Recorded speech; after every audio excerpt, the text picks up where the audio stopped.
Basically, under both investigations, I found Mr. Ellis was in a conflict of interest and that while he was at the Alberta Energy Regulator, he furthered his own interests and improperly furthered the interests of 3 other employees.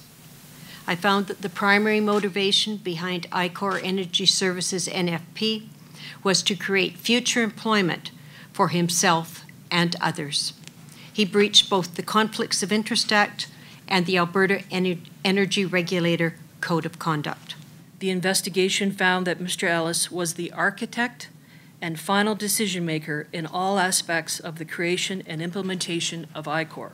Mr. Ellis's actions were deliberate and demonstrated a reckless and willful disregard for the proper management of public funds, public assets, the delivery of a public service, and of employees. In the language of the Act, Mr. Ellis's gross mismanagement as President and CEO of the AER amounted to wrongdoings. Mr. Ellis is no longer employed with the AER. We make 4 recommendations to AER. First, we recommend that the board improve its oversight processes. Second, we recommend that AER perform sufficient due diligence to assess the risk of further waste of public resources not already identified.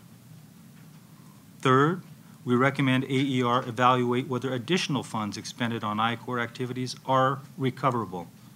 As previously mentioned, we estimate $5.4 million was spent on ICORE. Of this, AER recovered $3.1 million.